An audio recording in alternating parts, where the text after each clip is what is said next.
Assalamualaikum warahmatullahi wabarakatuh.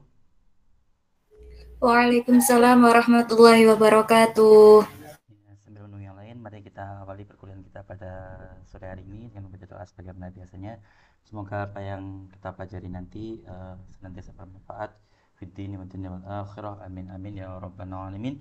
Bismillahirrahmanirrahim. Nastaghfiru jalsa muslimana wa huwa abauna wa rijaluna wa salafuna salihun.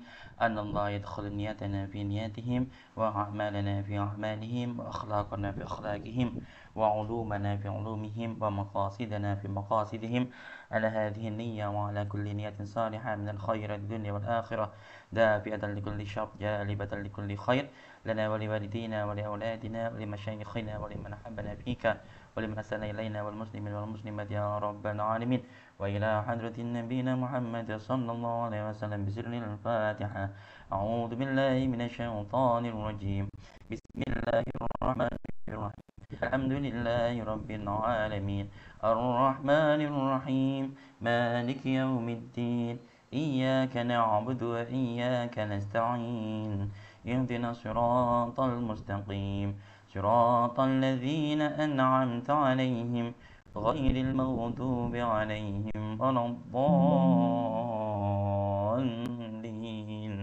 رب اغفر لي ولوالدي وللمؤمنين آمين بسم الله الرحمن الرحيم نويت التعلم وتعليما وتذكرا وتذكيرا والنفع والانتفاع والإفادة والاستفادة والحث على التمسك بكتاب الله وسنة رسوله والدعاء إلى الهدى والدلالة على الخير ابتغاء وجه الله ومرضاته وقربه وثوابه سبحانك لا علم لنا إلا ما علمتنا إنك أنت العليم الحكيم رب اشرح لي صدري ويسر لي أمري واحلل عقدة من لساني يفقه قولي رضيت بالله ربا وبالإسلام دينا وبمحمد صلى الله عليه وسلم نبيا ورسولا ربي زدني علما وارزقني فهما واجعلني من الصالحين اللهم إنا نسألك فهم النبيين وحفظ المرسلين وإلهام الملائكة المقربين اللهم أولنا بالعلم وزينا بالحلم وأكرمنا بالتقوى وجملنا بالعافية برحمتك يا أرحم الراحمين اللهم اخرجنا من ظلمات الوهم وأكرمنا بنور الفهم وافتح علينا بمعرفتك وسهل لنا أبواب فضلك يا أرحم الراحمين اللهم إني أسألك علما نافعا ورزقا طيبا وعملا متقبلا اللهم إني استودعك ما علمتنيه فاردده إلي عند حاجتي ولا تنسني يا رب العالمين اللهم أرنا الحق حقا وارزقنا اتباعه وأرنا الباطل باطلا وارزقنا اجتنابه اللهم لا سهل إلا ما جعلته سهلا وأنت تجعل الحسن إذا شئت سهلا آمين آمين يا رب العالمين يا مجيب السائلين يا سميع يا بصير. Baik, alhamdulillah akhirnya kita bisa bertemu kembali setelah sekian lama kita berhalangan bertemu. Maka pada hari ini merupakan pertemuan kita yang ketiga. Kita akan membahas tentang kelenjar pituitari atau bisa kita sebut sebagai hipofisis juga. Dan nanti malam insya Allah pada maghrib kita akan membahas tentang kelenjar berikutnya yaitu kelenjar tiroid ya. Jadi kalau sekarang kita akan belajar tentang kelenjar yang letaknya ada di otak kita, di bagian bawah otak kita, di kepala kita, di bagian bawah otak kita. Tapi kalau yang nanti malam kita akan kita akan mempelajari tentang kelenjar tiroid yang lokasinya berada di bawah bagi yang laki-laki di bawah jakun ya.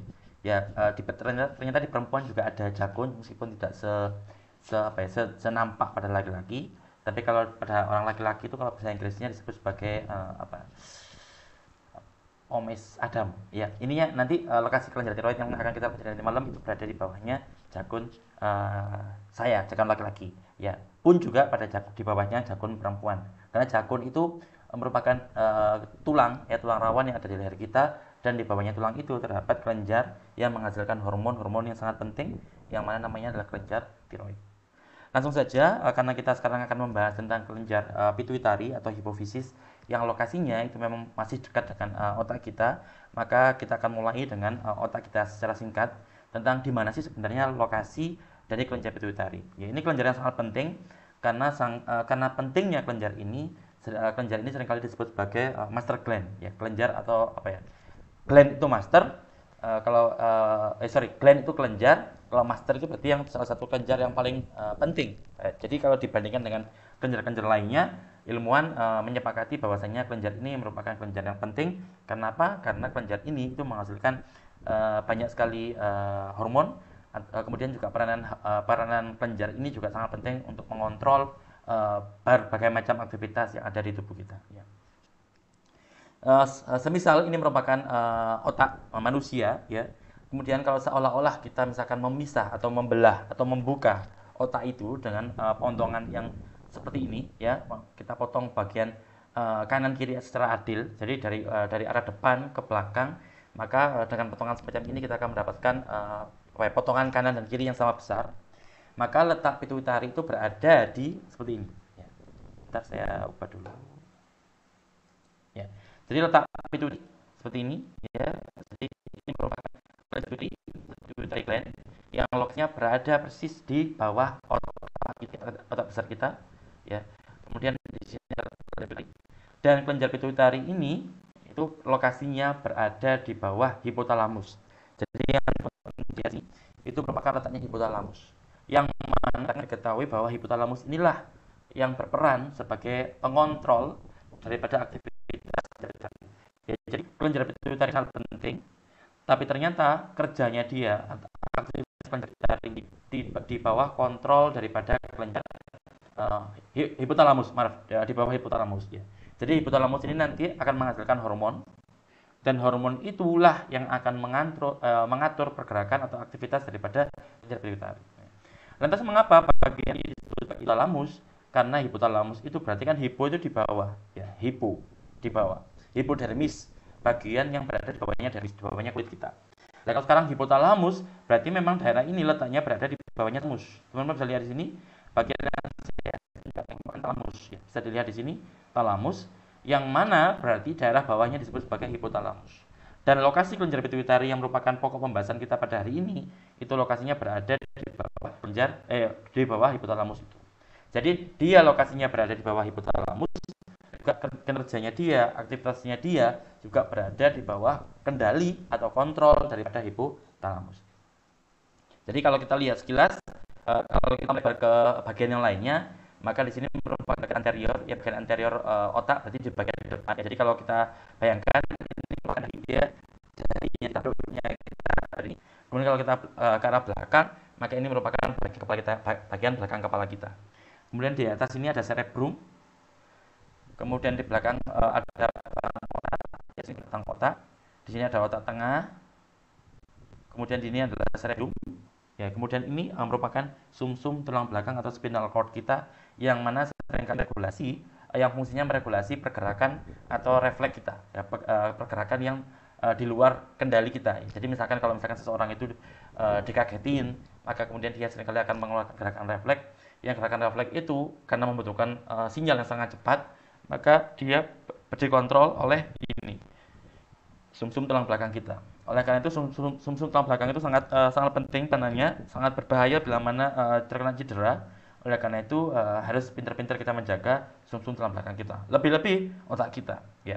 Karena meskipun refleks kita itu di bawah kendali sumsum tulang belakang, tapi juga otak pun turut berperan. Ya, meskipun seringkali kita anggap otak itu hanya untuk pergerakan-pergerakan yang di bawah kesadaran kita. Misalkan kalau kita berbicara, karena berbicara itu sadar, maka berbicara itu dikontrol oleh otak kita. Namun sebenarnya pergerakan refleks sekalipun juga berada di bawah kontrol atau di bawah kendali daripada otak kita. Jadi otak kita memang merupakan bagian yang sangat penting sekali sehingga perlu kita rawat. Ya pastinya semuanya tubuh kita perlu kita rawat karena itu merupakan amanah daripada Allah Subhanahu wa taala. Masih lanjut, kalau kita sekarang mendapati tampilan semacam ini, kemudian kalau kita berusaha melihat yang bawah ini untuk mengetahui di mana letak kelenjar pituitari, karena kita tadi melihat bahwasanya kelenjar pituitari itu berada di bagian bawah daripada otak kita. Jadi kalau kita bayangkan otak kita yang bagian depan, ya dahi kita, maka letak kelenjar pituitari itu berada bawahnya, di bawahnya otak kita bagian depan. Ya. Maka sekarang kita coba lihat bagaimana tampilan daripada otak itu kita tengok dari arah yang ditunjukkan panah ini. Ya. Jadi kalau kita lihat dari arah panah tadi, maka melihat bahwasanya kelenjar itu terletak di mana? Kelenjar pituitari. Mestinya sini. Ya, tapi ini. Jadi kalau kita tarik garis, maka berada di tengah persis. Ya, jadi dia berada di daerah potongan tadi. Ya, jadi persis berada di potongan. Jadi lokasinya sangat strategis. Karena lokasinya sangat strategis, dia berperan penting juga. Ya, jadi dia merupakan kelenjar yang lokasinya sangat strategis, fungsinya sangat strategis, dan peranannya pun juga sangat strategis. Letaknya memang berada di tengah persis. Ya. Kemudian dia berdekatan dengan bulbus olfaktori, ya. Kemudian juga dengan di sini kita lihat ada tubuh mamiler. Kemudian di sini ada peduncle, ya peduncle cerebellum. Kemudian di sini mesinnya ada piramid. Ya di sini gambar ini tidak tampak. Jadi pituitari itu di sini merupakan kelenjar yang berperan penting. Di sini tidak terlihat adanya hipotalamus karena hipotalamus lokasinya berada di bawahnya. Kalau kita lihat sekarang kan seperti ini kan penampilan seolah-olah kita membalik otak, ya. Berarti kalau di sini lokasi hipotalamus itu ada di bawahnya gambar ini, ya. Berbeda kalau kita dalam posisi normal semacam ini kita duduk, maka bagian atasnya adalah hipotalamus, bawahnya adalah kelenjar pituitari. Kalau sekarang ini kelenjar pituitari yang berada di atas, di bawahnya adalah adalah hipotalamus karena memang lokasinya dibalik. Kemudian kalau masih kita perjelas lagi, kalau sekarang kita lihat dari samping, ya jadi ini merupakan tampilan dari yang hampir sama dengan yang pertama tadi, ya seperti ini. Maka ini yang lebih jelas karena diberi pewarna. Makanya kita lihat kelenjar pituitari itu merupakan seperti ini tampilannya. Dia memiliki dua lobus. Jadi ada lobus yang anterior, itu bagian dalam, ya nanti dia menghasilkan kalau nggak salah ada 7 hormon. Kemudian ada lobus posterior. Yang keduanya ini berperan penting untuk tadi keseluruhan proses biologis di tubuh kita. Namun meskipun kedua itu merupakan bagian daripada kelenjar pituitari, jadi sama-sama kelenjar pituitari. Bedanya kalau yang depan ini namanya pituitari lobus anteriornya, ini lobus posteriornya. Namun kalau ditinjau dari segi asal usulnya, mereka berdua ini berasal dari asal usul yang berbeda. Ya. Jadi kalau dari tinjauan embriologis, tinjauan asal usulnya mereka berbeda. Ya. Jadi oleh karena itu nanti karena tinjauannya berbeda, kerjanya pun mereka nanti akan berbeda. Sebagai contoh, kalau yang posterior atau yang belakang, ini yang saya tunjukkan sekarang. Jadi yang kelihatan seperempat mungkin ya, kelihatan kecil ini. Strukturnya itu tersusun atas banyak saraf. Ya, tersusun atas banyak saraf. Nah, kalau yang sebaliknya, kalau yang depan anterior ini, dia tidak didominasi oleh saraf. Ya. Oleh karena itu, kerjanya yang anterior ini itu berada di bawah kontrol penuh daripada hipotalamus yang tadi saya tunjukkan di atas. Ya, jadi kalau di sini teman-teman lihat ada posterior hypothalamic nucleus yang warna biru ini. Ya, jadi ini merupakan bagian daripada hipotalamus. Tadi sudah saya sebutkan bahwasanya hipotalamus itu merupakan organ yang lokasinya ada di atasnya pituitari. Seperti ini tampilannya, maka kita lihat lanjut. Ya, jadi sekarang kita akan membahas lagi tentang kelenjar pituitari secara lebih mendalam dan nanti kita akan membahas tiroid yang ada di lab kita. Ya, ini bentuknya kurang lebih skematik atau gambaran bagaimana bentuk kelenjar pituitari manusia, ya. Jadi ukurannya sangat kecil, termasuk kecil, tapi peranannya jangan disepelekan karena kelenjar sekecil ini itu peranannya untuk menjaga, untuk mengontrol bagaimana metabolisme kita. Kita tahu metabolisme tubuh kita itu luar biasa penting. Ya, maka yang mengatur kecepatan metabolisme, memperlambat metabolisme itu adalah kelenjar pituitari. Ya. Bahkan termasuk nanti ada bagian yang posterior, ya bagian yang posterior itu nanti dia juga akan menghasilkan hormon namanya kalsitonin.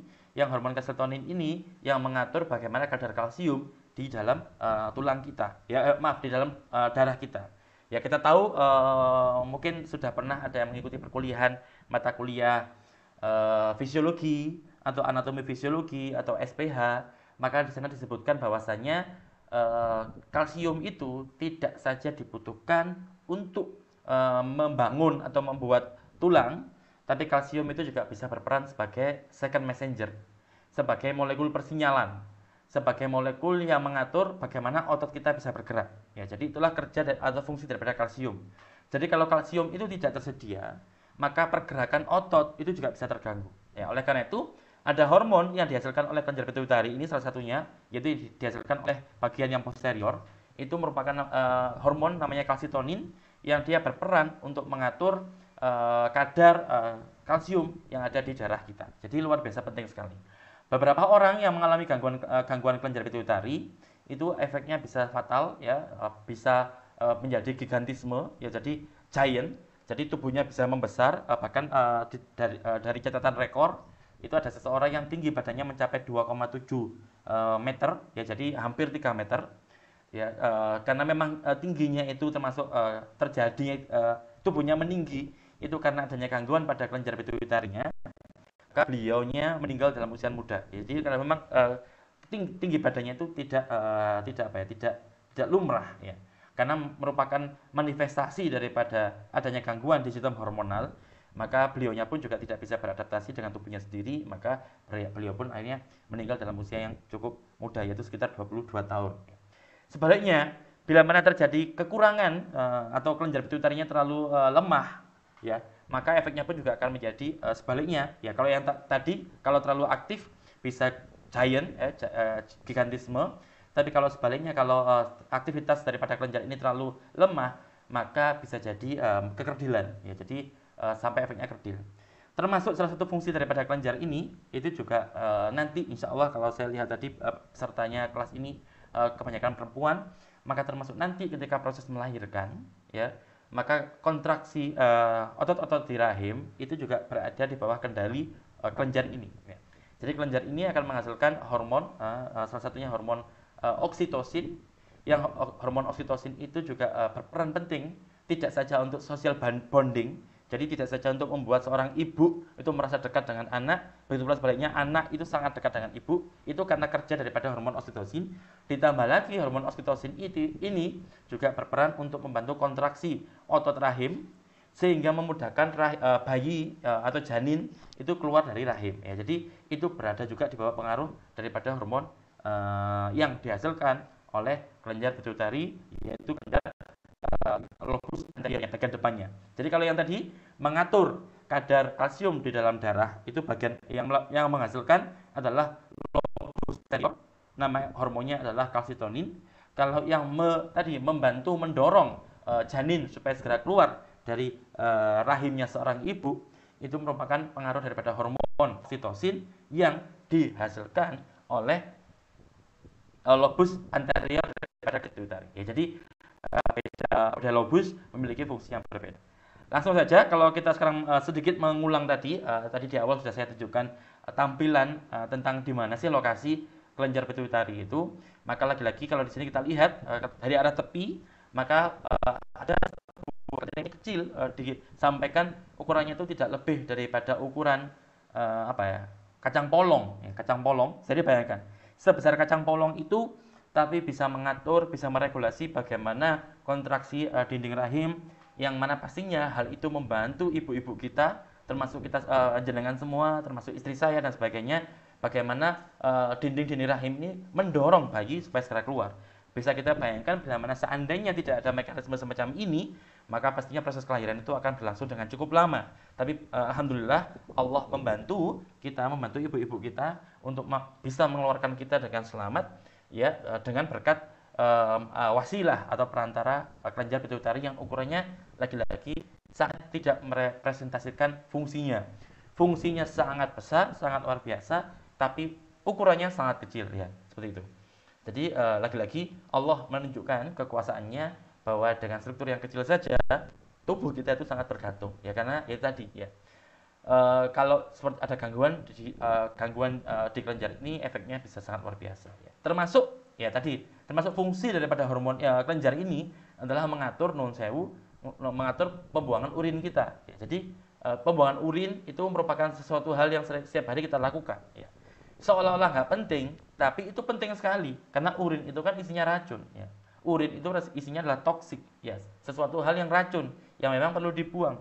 Tapi kalau seandainya ada gangguan pada kelenjar ini, maka bisa jadi pembuangan urin tadi pun juga bisa menjadi terganggu ya. Bisa jadi urinnya terlalu encer, bisa jadi urinnya terlalu banyak sehingga seseorang itu bisa mengalami dehidrasi hanya gara-gara urinnya tidak dikontrol dengan baik, sehingga urinnya terlalu banyak, sehingga kadar air di dalam tubuh berkurang drastis, maka itu bisa sangat membahayakan ya. Kita sering dengar omongan bahwasanya kita itu seseorang itu bisa puasa berhari-hari nggak makan, tapi kalau puasa nggak minum, itu yang akan lebih berat efeknya. Ya, karena memang tubuh kita ini sangat bergantung pada air. Ya, meskipun dalam cerita penciptaan, tubuh kita itu diciptakan dari tanah. Tubuh Nabi Adam, ayah kita semuanya itu diciptakan dari tanah. Namun dalam proses kedepannya, selama kita hidup, tubuh kita itu sangat bergantung pada air ya. Oleh karena itu Allah berfirman dalam surat Al-Anbiya ayat 30 ya, salah satu firman Allah potongan ayatnya kurang lebih seperti ini ya, a'udzubillahi minasyaitonirrajim wa ja'alna minal ma'i kulla syai'in hayy wa ja'alna, bentuknya fi'il madhi, dan kami telah menjadikan minal ma'i, dari air. Apa yang dijadikan dari air? Kulla syai'in hayy, segala sesuatu yang hidup. Hal ini memperkuat hal ini luar biasa ya, karena ayat Al-Qur'an itu kan diciptakan ayat Al-Qur'an diwahyukan oleh Allah lebih dari 1400 tahun yang lalu kepada Nabi Muhammad SAW. Tapi belakangan baru ketahuan ternyata memang benar tubuh manusia itu sangat bergantung pada cairan. Kalau teman-teman nanti kalau teman-teman punya waktu luang bisa melihat video di YouTube-nya Hamfaro ya, termasuk melihat videonya dengan semuanya, termasuk juga ada video tentang organisasi di level sel ya. Di sana disebutkan juga, saya sebutkan bahwasanya memang tubuh manusia pun juga didominasi oleh cairan. Jadi ayat Al-Quran ini tadi benar-benar luar biasa, sangat akurat. Bahkan di zaman itu ketika belum ada teknologi yang bisa menyebutkan berapa kadar air pada tubuh manusia, maka di ayat Al-Quran itu sudah terlihat jelas bahwasanya mayoritas tubuh manusia itu memang benar-benar terdiri atau tersusun atas air. Di semua proses tubuh kita sangat bergantung pada keadaan air ya. Jadi Maha besar Allah dengan segala firman-Nya. Lanjut lagi ke sini, diperjelas lagi di sini kita semakin terlihat bahwasanya lokasinya kelenjar pituitari itu berada di bawahnya otak kita, sebagaimana yang terlihat pada gambar yang ada di layar dengan semuanya. Ini lebih memperjelas, jadi lokasinya kira-kira berada di sini ya, kurang lebih berada di bawah belakangnya organ mata kita ya. Oleh karena itu tadi kalau teman melihat memang sangat berkaitan dengan ini kan bulbus ini merupakan bulbus yang berkaitan dengan arah penglihatan kita ya.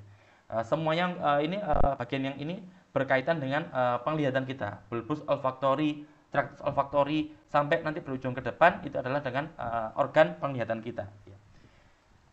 Ya, di sini oleh karena itu lokasinya memang berada kurang lebih sekitar berada di belakangnya mata kita. Maka untuk memperjelas kita awali dengan video. Ini videonya masih berbahasa Inggris, nanti kemudian akan saya jelaskan lagi. Jadi silakan melihat dulu, nanti akan saya jelaskan secara mendetail, kemudian akan saya putarkan lagi. Jadi supaya semakin paham dengan apa yang dimaksud dengan video. Karena dengan video ini insya Allah pembelajarannya bisa lebih mudah paham ya. Mungkin kelemahannya hanya gara-gara bahasa Inggrisnya, tapi insya Allah nanti akan saya jelaskan sehingga akan membantu dengan semuanya bisa memahami apa yang dimaksud dengan video ini ya. Karena dengan video ini kita bisa belajar materi yang 2 jam sebenarnya bisa hanya dalam waktu sekitar 5 menit sampai 10 menit saja sudah cukup ya. Baik, mari kita lihat. The pituitary gland is a very important ductless gland which releases a number of different hormones into the blood. About the size of a baked bean, it's found just below the base of your brain, and it's controlled by the hypothalamus just above. The hypothalamus. Ya, jadi barusan ditunjukkan bahwasanya kelenjar pituitari itu ukurannya kurang lebih sebesar kacang polong ya. Kemudian dia lokasinya berada di bawahnya hipotalamus, bagaimana yang saya sampaikan di awal tadi. Kemudian kinerja dia juga Jadi dia tidak saja berada di bawahnya hipotalamus secara posisi, secara lokasi, tapi dia pun juga di bawah kontrol atau di bawah kendali daripada hipotalamus. Jadi logikanya, urutannya hipotalamus ini nanti akan menghasilkan hormon. Hormonnya nanti akan diterima oleh kelenjar pituitari yang kita bahas sekarang. Dan melalui perantara seperti itu, melalui mekanisme semacam itu, nanti kelenjar pituitari juga akan beraktivitas merespon sinyal yang disampaikan oleh kelenjar atau oleh hipotalamus tadi. Lanjut. Thalamus is a very important region of the brain involved in controlling many of the body's functions, including maintaining temperature, appetite, metabolic rate, and reproduction. Ya, jadi itu tadi beberapa fungsi daripada kelenjar pituitari. Ya, misalkan ini appetite, ya, nafsu makan. Ya, bayangkan betapa bahayanya seseorang itu bila mana nafsu makannya hilang. Kita sering mendengar ada orang yang sakit yang nafsu makannya menghilang. Jadi bahkan bisa jadi penyakitnya itu tidak mematikan. Tapi gara-gara seseorang itu kehilangan nafsu makan, maka dia menjadi lemas, dipaksa makan apapun tidak bisa. Maka itulah yang mengancam. Jadi yang lebih mengancam kepada kehidupan seseorang itu bukan penyakitnya sendiri, tapi malah karena orang itu kehilangan nafsu makan. Ya, jadi nafsu makan itu sangat penting sekali. Oleh karena itu mari kita syukuri bahwasanya kita sampai sejauh ini tidak pernah kehilangan nafsu makan. Ya, kita setiap kali lapar ya kita makan. Nah, maka itu merupakan merupakan salah satu waktu yang paling nikmat ketika kita makan, ketika kita lapar. Ya, dan itu beruntung hal itu bisa terjadi karena kita masih memiliki nafsu makan, yang mana nafsu makan itu juga diregulasi atau dikontrol oleh kelenjar pituitari yang hari ini sedang kita bahas, yang tadi ukurannya tadi hanya berukuran berukuran sebesar kacang polong, 1 butir ya. Jadi luar biasa. Kemudian yang kedua, mengatur temperatur tubuh kita. Ya, jadi kalau misalkan kita saat ini mungkin saya kurang tahu ya bagaimana sekarang cuaca atau temperatur yang ada di Pasuruan ya.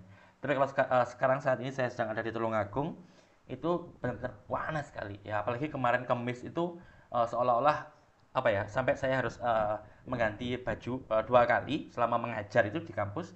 Itu memang lokasinya suasananya sangat panas sekali. Tapi beruntung ketika kita panas itu, tubuh kita itu menghasilkan keringat yang banyak. Ya. Keringat itu dikeluarkan ada tujuannya.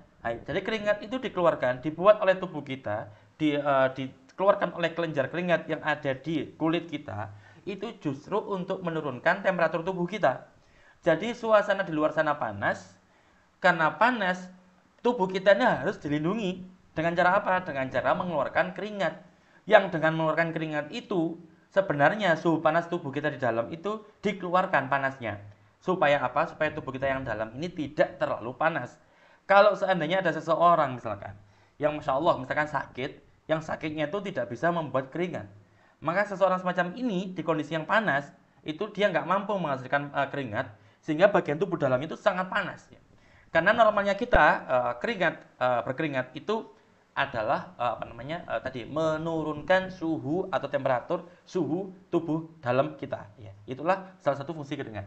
Meskipun nanti ya insya Allah semuanya sudah masuk usia puber nih, udah mulai insya Allah udah semester 7, berarti sudah dewasa, pasti sebentar lagi insya Allah lulus dan kemudian beberapa mungkin akan menikah. Hal itu membuktikan bahwasanya memang di usia-usia kita saat ini itu sudah memasuki usia puber. Yang di usia puber itu kita tuh punya 2 keringat.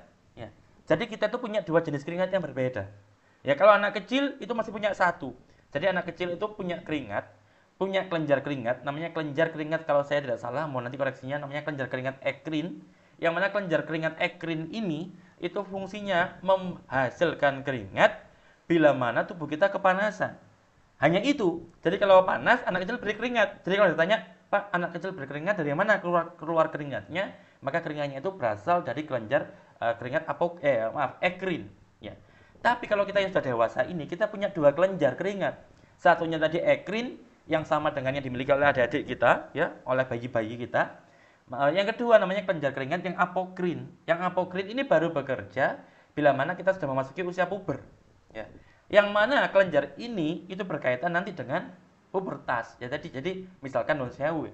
Kalau kita sudah usia lanjut ya seperti sekarang ini, maka mungkin jangan juga akan merasa bahwa kok bau badannya bisa berubah. Loh mengapa? Ya karena memang keringat yang dihasilkan itu sekarang sudah menjadi 2 macam. Yang kalau sekarang kita contohkan, karena kalau saya nyebut manusia kurang bagus ya. Tapi kalau pada kasusnya hewan, ya kita berbicara tentang hewan, maka hewan itu seringkali ketika dia sudah memasuki periode kawin, ya sudah siap untuk kawin, maka dia akan mengeluarkan hormon, ya mengeluarkan bau-bau yang sering kita sebut sebagai feromon. Yang dengan feromon itu, meskipun baunya mungkin kurang enak bagi kita, tapi ternyata bagi pasangannya hewan itu, bau itu menarik. Ya, bau itu bisa memancing. Ya, itulah bau keringat atau bau feromon, ya, yang memang diperuntukkan untuk reproduksi, ya. Karena memang kan tidak bisa kita pungkiri bahwasanya salah satu tujuan hidup itu adalah reproduksi. Karena dengan reproduksi itu, kalau kita sebagai umat muslim, reproduksi itu diniatkan untuk memperbanyak pasukan Rasulullah SAW di akhir zaman nanti. Ya, oleh karena itu Rasulullah pernah bersabda yang kurang lebih, saya bangga dengan umatku nanti di akhir zaman. Ya, maksudnya bukan akhir zaman mentok, ya, ketika zamannya Dajjal turun dan sebagainya. Tapi sebelum itu bahwasanya nanti memang umat muslim itu jumlahnya yang paling banyak sekali. Ya. Kembali ke topik kita. Ketika dewasa itu ada kelenjar ada kelenjar keringat yang kedua, yaitu kelenjar keringat yang apokri. Sehingga tidak heran antara anak kecil dengan kita yang sudah dewasa semacam ini, jumlah atau lokasi pabrik pembuatan keringat itu juga berbeda.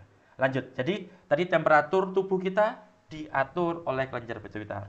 Kemudian tadi rasa nafsu makan kita atau appetite, ya, yang sering kita mungkin teman-teman sering melihat film-film tentang appetite, ya mungkin kalau misalkan kita lihat MasterChef, ya, acara-acara yang memasak itu, maka bagaimana cara kita menyajikan, ya, bagaimana seorang chef itu perlu membuat tampilan makanan yang baik.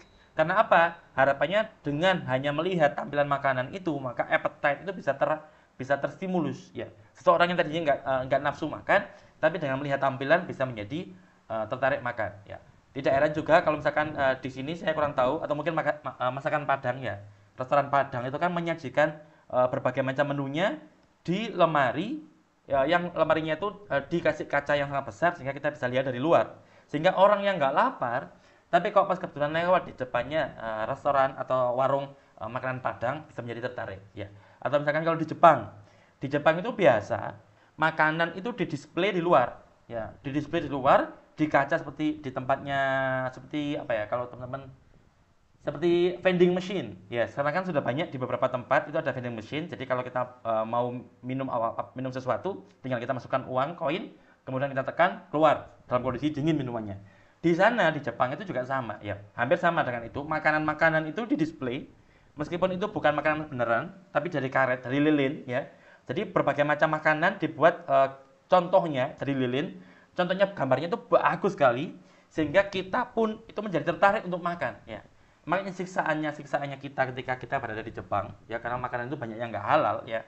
Jadi kita tuh hanya cuma bisa melihat dengan bayangkan rasanya kira-kira bagaimana, ya.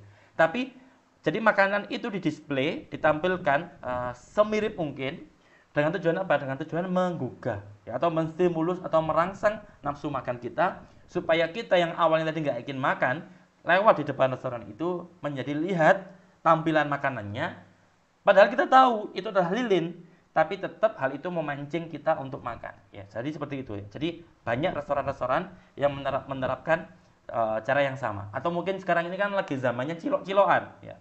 Zaman cilok-cilokan itu banyak, zaman cilok-cilokan sekarang itu cilok itu dibuka, ya.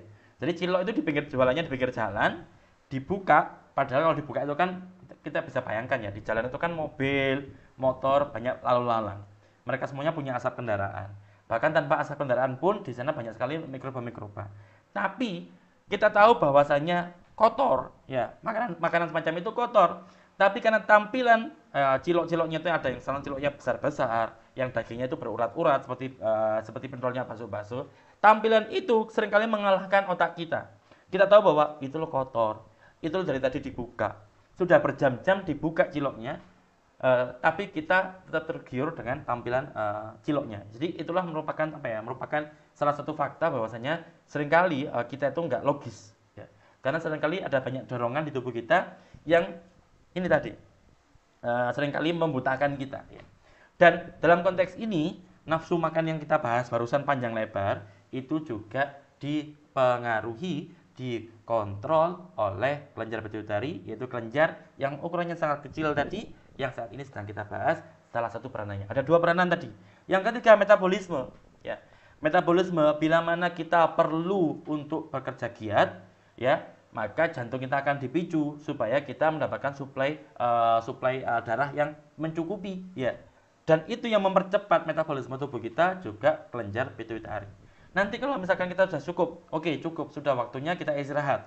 Maka nanti kita perlu melambatkan detak jantung kita, memperlambatkan metabolisme kita, itu pun juga nanti mengatur adalah kelenjar pituitari yang hari ini lagi-lagi juga sedang kita bahas. Jadi luar biasa pentingnya kelenjar kita hari ini.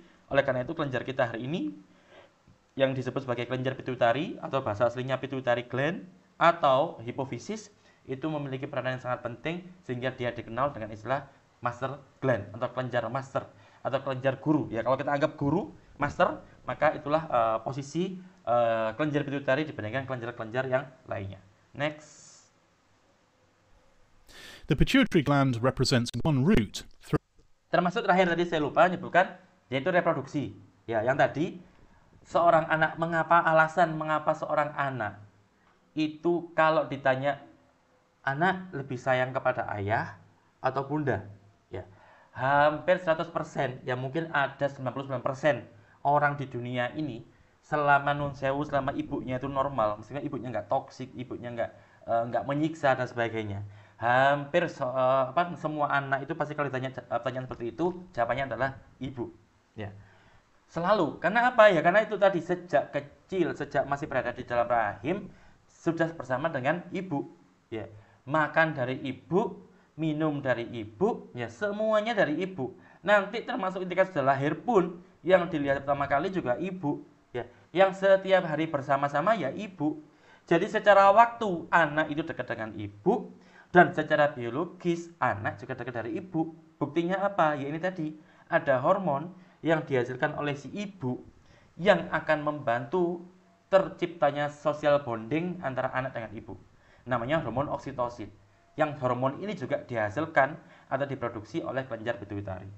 Yang berikutnya juga tadi yang ketika sudah proses kelahiran, ya, yang insya Allah semuanya nanti jenengan semuanya juga akan melahirkan, amin ya rabbal alamin. Semoga diberi kelancaran, keberkahan dan anak yang soleh solehah, amin ya rabbal alamin. Semoga nanti juga prosesnya juga dimudahkan. Oleh karena itu sesekali kita juga perlu mentawasuli kelenjar pituitari kita, ya.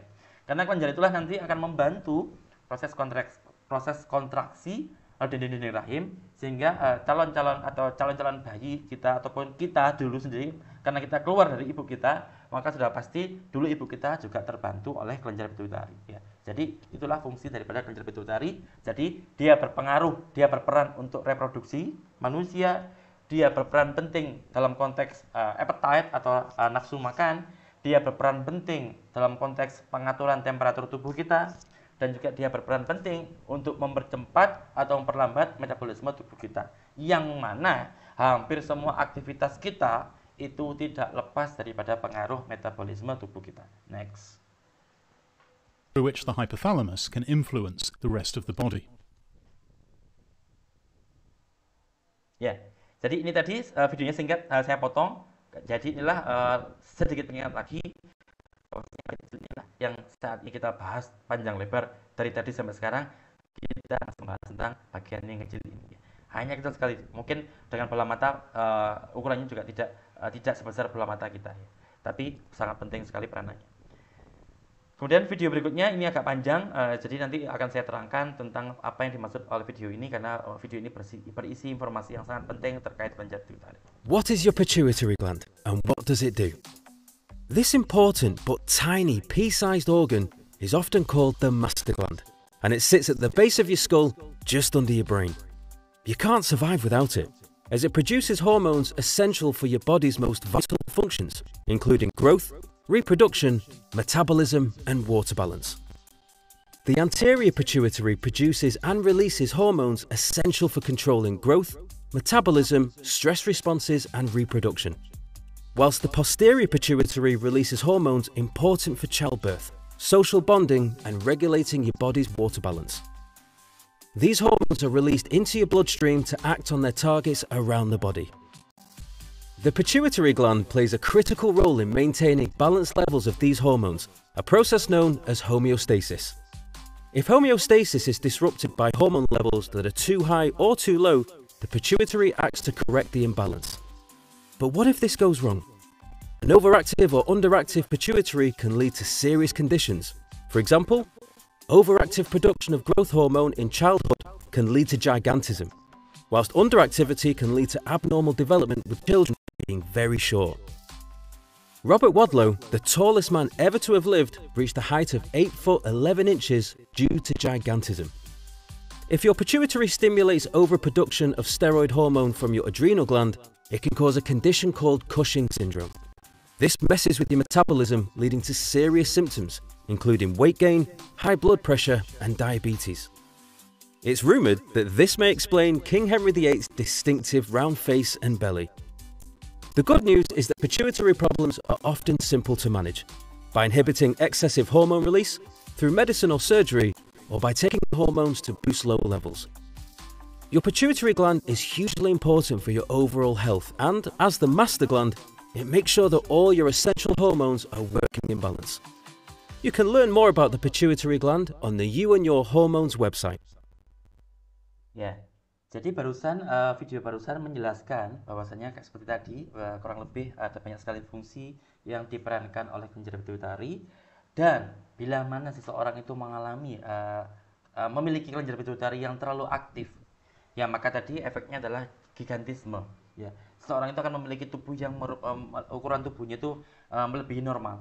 Sehingga tadi di riwayat dicontohkan ada seorang laki-laki yang dia itu tinggi badannya sampai mencapai ukuran 2,7 meter, hampir 3 meter, bisa kita bayangkan, sangat tinggi sekali. Ya, kalau sebaliknya, kalau kelenjar pituitarinya terlalu rendah, ya, atau underaktif, maka yang akan menyebabkan seseorang itu menjadi pendek, atau kita sebut sebagai istilahnya cebol. Ya, jadi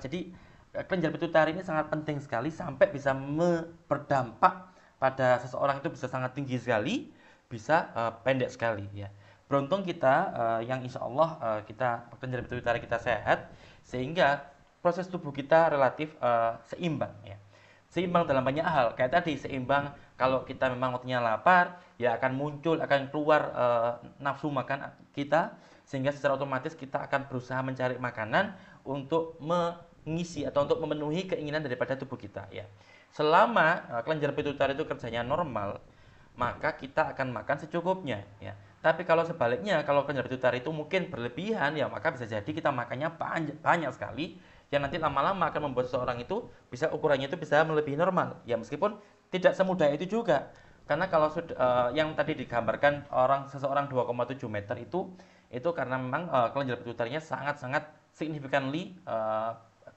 mengalami gangguan. Ya. Tapi kalau seseorang yang gemuk sedikit dan sebagainya, itu relatif karena memang ada sedikit karena banyak orang itu yang memang sudah makan, tapi nafsu makannya itu tetap minta terus, ada terus. Nah, itu juga perlu diatasi. Ya, jadi beberapa orang bisa diobati, karena disebutkan tadi bahwasanya memang saat ini sudah banyak sekali obat.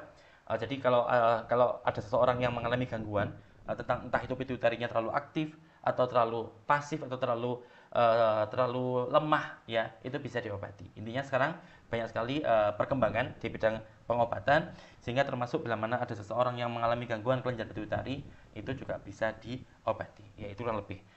Kemudian berikutnya kita akan membahas tentang kelenjar pituitari bagian anteriornya, yaitu bagian depan. Ya, kita tahu tadi ada dua lobus, ya ada dua bagian. Ada lobus anterior, yaitu yang bagian depan. Berarti kalau kita lihat, misalkan ini merupakan kening kita, maka kelenjar pituitari itu berarti yang letaknya dekat ke mata kita. Karena kalau kita lihat depan, berarti kan dekat sama mata kita. Kalau yang belakang, berarti dekat dengan sumsum tulang belakang kita. Tapi kayak yang sekarang kita bahas, yaitu kelenjar pituitari yang lobus anterior, itu merupakan bagian yang letaknya berada di depan. Jadi seperti ini teman-teman, kita bisa lihat jadi seolah-olah bagian depan. Mari kita lihat videonya. The anterior pituitary gland is known as the adenohypophysis. It's not made of neural tissue, so it has to be... Ya, jadi kelenjar pituitari bagian lobus anterior itu dikenal sebagai adenohypophysis. Hipofisisnya itu ya tadi kelenjar pituitari. Jadi nama lain daripada kelenjar pituitari itu kelenjar hipofysis. Nah, ini disebut adeno, bagian yang anterior, lobus anteriornya dikenal juga dengan istilah adenohypophysis. Can be controlled by the hypothalamus in a different way. What What happens is that the hypothalamus releases its own hormones, called releasing hormones, into special blood vessels called portal vessels, which take these releasing hormones directly to the anterior pituitary gland. This is quite unusual from a circulatory point of view, because normally capillaries lead to venules, lead to veins, and go back to the heart. But in this case, capillaries at the base of the hypothalamus lead to veins which drain directly to the anterior pituitary, where there's another capillary bed. So the hormones get straight where they're needed. In the anterior pituitary gland, the releasing hormones work on special populations of anterior pituitary cells, each population of which produces a different hormone in response. It's helpful to remember that any hormone, the initials of which end in RH, such as TRH, CRH, GnRH, and GHRH, will be a releasing hormone from the hypothalamus. RH stands for releasing hormone. And these are all water-soluble peptide hormones. Less conveniently, the hypothalamus also releases inhibitory hormones too. And they have different names, and not all of them are peptides. That complicates matters, but we won't dwell on the inhibitory hormones here. Ya, jadi apa namanya? Ya, ini yang jangan lihat semuanya, itu menunjukkan bagaimana lobus anterior kita, lobus anterior kelenjar pituitari itu berada di bawah kontrol atau di bawah kendali hipotalamus ya. Jadi gambarnya seperti ini teman-teman. Jadi kan tadi saya sebutkan bahwasanya lobus anterior dari hipotalamus ini kan kalau kita lihat di depan ini di belakang namanya lobus posterior ya. Tapi kalau ini lobus anterior. Yang saya sampaikan tadi bahwa lobus anterior itu nama lainnya adalah adenohypophysis. Hipofisis yang adeno. Yang dia itu di bawah kendali hipotalamus. Hipotalamus itu terutama sel-sel saraf atau jaringan-jaringan saraf yang ada di hipotalamus itu nanti akan memproduksi hormon-hormon. Ya, bisa jadi hormonnya itu terkategori hormon. Ya, belakangnya itu namanya RH, TRH, kemudian CRH, GnRH, GHRH. Ini kalau saya tidak salah, TRH-nya itu thyroid releasing hormone. GnRH gonadotropin releasing hormone. GHRH growth hormone releasing hormone. Ya, jadi kurang lebih seperti itu. Namanya belakangnya ada RH. Kalau ada hormon, nama belakangnya RH, maka bisa dipastikan hormon ini oleh hipotalamus. Ya. Yang dikeluarkan oleh hipotalamus untuk siapa? Untuk dikirimkan kepada bagian namanya lobus anterior daripada kelenjar pituitari. Berulang kali saya sampaikan tadi bahwasanya kelenjar pituitari itu kinerjanya dia, aktivitasnya dia itu berada di bawah kendali hipotalamus. Hipotalamus punya pesannya dikirim dalam bentuk hormon, yang hormon nanti akan ditangkap oleh sel-sel yang ada di lobus anterior. Ada 5 jenis sel, nanti akan kita bahas. Ada namanya sel tirotrof, ada sel namanya gonadotrof, ada sel namanya somatotrof, ada sel namanya laktotrof ya. Jadi namanya belakangnya trof itu nama sel yang ada di dalam daripada kelenjar pituitari ini ya. Yang kalau sudah sel itu tadi menerima hormon tadi ya, hormon yang dikeluarkan oleh hipotalamus tadi, maka sel akan merespon dengan cara yang berbeda-beda. Antara satu sel, antara tirotrof, somatotrof ya, somatotrof ya. Ini somatotrof, kemudian laktotrof, kemudian gonadotrof, itu akan merespon dengan cara yang berbeda-beda, yaitu dengan apa? Dengan cara mengeluarkan hormon yang berbeda-beda ya. Ada 5 jenis sel yang hingga saat ini diketahui berada di daerah ini. Tinggalnya ini. Tadi ya. Yang masing-masing itu akan menghasilkan minimal 1 hormon. Tapi kalau secara total ada 7 hormon yang dihasilkan reproduksi di bagian lobus anterior ada 7 hormon diproduksi oleh 5 sel yang berbeda. Berarti ada 1 sel, ada 2 sel yang memproduksi lebih daripada 1 hormon. Jadi ada dua sel yang berada di kelenjar pituitari lobus anterior ini yang memproduksi hormon lebih dari 1. Nanti akan saya tunjukkan ya. Jadi itu caranya. Lah, selain mengeluarkan hormon namanya tadi ada RH-nya, ada thyroid releasing hormone, ADRH saya lupa ini apa, tapi kalau RH-nya pasti releasing hormon, ada juga kemudian gonadotropin release hormon, yaitu hormon yang nanti berkaitan erat dengan bagaimana aktivitas gonad kita, yaitu gonad itu kan sel kelamin kita. Kemudian juga ada GHRH, growth hormone yang mengatur tinggi badan kita. Makanya tadi kalau terlalu berlebihan, maka seseorang itu bisa tinggi banget. Tapi kalau kekurangan, membuat seseorang itu sangat pendek sekali. Ya. Itu semuanya berasal dari hipotalamus. Selanjutnya, yang mana hormon-hormon yang warna biru ini, itu merupakan hormon yang dia itu larut dari air. Kenapa kalau larut dari air? Karena dia berbahan dasar asam amino. Ya, namanya peptida ya. Jadi peptida itu merupakan beberapa asam amino yang menjadi rantai. Nah, rantai yang tersusun atas beberapa asam amino inilah yang disebut sebagai peptida. Loh, Pak, lantas apa bedanya antara peptida dengan protein? Ya, sebenarnya ditinjau dari struktur penyusunnya, keduanya sama-sama asam amino penyusunnya. Oleh karena itu tidak heran kalau protein itu sering disebut sebagai polipeptida. Karena memang beberapa protein itu tersusun atas beberapa peptida. Ya bahkan ada protein yang dia itu tersusun atas rantai peptida yang sangat panjang sekali. Karena asam aminonya panjang sekali. Ya, jadi oleh karena itu ditinjau dari penyusunnya, karena peptida maupun protein besar itu berbahan dasar asam amino, maka sebenarnya relatif sama. Ya, jadi hampir sama ya. Oleh karena itu banyak protein yang dianggap sebagai polipeptida. Poli berarti banyak, peptida adalah tadi rantai asam amino. Selain buat hormon ini, ya, kalau sebenarnya hormon lain tadi itu fungsinya untuk menghambat. Ya, jadi bila mana di tubuh kita sedang ada aktivitas tertentu, maka kalau hormon ini dikeluarkan hipotalamus, maka dia justru akan mengatakan bahwa gini, sudah stop kerjamu, jangan lanjutkan. Itu kalau hormonnya namanya hormon inhibitory, yaitu hormon yang menghambat. Kalau yang tadi itu releasing hormon. Jadi seolah-olah hipotalamus ngomong seperti ini. Pituitari, hipofisis, ini loh, sekarang kamu waktunya memproduksi hormon ini. Segera produksi hormon ini karena tubuh kita membutuhkan. Sehingga nanti kelenjar pituitari lewat sel-selnya tadi yang ada 5 tadi disebutkan, itu nanti mereka akan memproduksi hormon yang diperintahkan melalui. Jadi kan hormon itu seperti pesan ya. Molekul mediator, molekul pengantar pesan ya. Jadi atau kalau sekarang mungkin WhatsApp. Jadi hormon-hormon ini itu berfungsi sebagai WhatsApp. Kalau WhatsApp-nya isinya itu menyuruh, maka namanya adalah releasing hormon. Tapi kalau WhatsApp-nya itu isinya melarang, ya maka itu adalah releasing hormon ya. Jadi contohnya misalkan dopamin, somatostatin itu contoh-contoh hormon yang sifatnya melarang atau inhibitory ya. Jadi inilah gambaran bagaimana hipotalamus itu mengatur kelenjar pituitari, khususnya lobus anterior daripada kelenjar pituitari. Dan terlihat di sini pembuluh darah. Yang pembuluh darahnya itu termasuk aneh, ya. Karena apa? Normalnya pembuluh darah itu kalau sudah kapiler, kan pembuluh darah kita kan dari jantung keluar tubuh, yang mana kaya akan oksigen, itu nanti dia akan keluarnya lewat apa? Lewat arteri, ya. Pembuluh arteri keluar kemudian terus nanti sampai kapiler-kapiler. Setelah kapiler baru masuk ke pembuluh vena.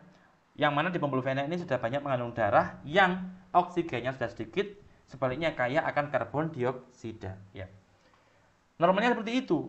Tapi khusus di sini di kelenjar pituitari ini ada pembuluh darah yang mana di bagian hipotalamusnya itu ada kapiler, jadi yang kecil-kecil ini, ya. Kenapa kecil-kecil? Karena supaya dia bisa mencapai bagian-bagian yang kecil, yang sempit-sempit, ya. Sedangkan kalau pembuluh darah yang ukurannya besar, maka pastinya tidak bisa menjangkau tepi-tepi tubuh kita yang biasanya sempit, ya. Oleh karena itu diperlukan kapiler. Dan di hipotalamus itu ternyata juga ada kapiler. Yang nanti kalau ada sel-sel saraf yang ada di hipotalamus tadi produksi hormon, entah itu hormon itu akan dialirkan lewat pembuluh darah. Bedanya antara hormon atau endokrin dengan juxtakrin, dengan parakrin, dengan autokrin yang kita bahas di pertemuan kita yang kedua kemarin, maka bedanya adalah kalau hormon endokrin itu pasti disebarkan lewat pembuluh darah. Oleh karena itu ini wajib. Ya. Jadi sel-sel saraf yang ada di hipotalamus menghasilkan hormon-hormon tadi, kemudian akan dimasukkan ke pembuluh darah untuk kemudian dialirkan. Dan dalam konteks ini hipotalamus itu meregulasi atau mengontrol daripada kinerja kelenjar pituitari, khususnya di lobus anteriornya, maka hormonnya dikeluarkan ke kulit, dan yang saya sebutkan aneh akan lanjut ke vena, masih normal di sini. Tapi yang aneh lagi adalah ternyata di lobus anterior itu muncul ada lagi. Ya. Jadi ini loh, kapiler itu aneh. Karena normalnya kalau sudah kapiler ya udah vena selesai lagi. Nanti dari jantung kembali ke paru-paru filter dengan darah yang mengandung banyak oksigen. Tapi di sini habis kapiler, vena lagi. Jadi inilah salah satu fitur yang unik yang hanya ada di hipotalamus pituitari. Ya. Jadi inilah cara kerjanya tadi tentang bagaimana hipotalamus berperan sebagai regulator daripada kelenjar pituitari. Ya bayangkan kelenjar pituitari sebagai master gland, maka bagaimana hipotalamus yang mungkin sebagai masternya master gland. Itulah gambaran bagaimana hierarki daripada kelenjar yang kita sebut sebagai hipotalamus dengan kelenjar pituitari. Nah sekarang saya mohon izin, saya minum dulu. Silakan kalau teman-teman ada yang ingin bertanya, silakan.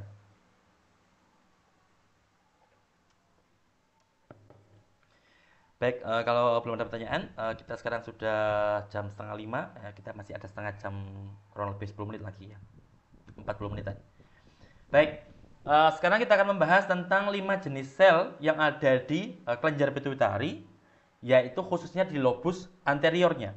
Ya. Jadi masih sel pituitari anterior beserta hormon yang dihasilkan. Tadi saya sampaikan ada 5 sel. Ya. Ada sel namanya trof, ada sel namanya tirotrof, ada sel berikutnya namanya gonadotrof, ada laktotrof, ada kortikotrof. Kalau yang sudah gampang terlihat namanya adalah gonadotrof. Berarti dia pasti berkaitan dengan gonad kita, sel kelamin kita. Laktotrof, lakto ini kan sudah pasti berkaitan dengan susu, maka pasti nanti akan berkaitan dengan susu. Bagaimana kaitannya? Nanti lagi akan kita bahas. Jadi ini merupakan sel-sel yang ada di kelenjar pituitari kita. Kelenjar pituitari itu berarti ada di bawahnya otak kita. Ya.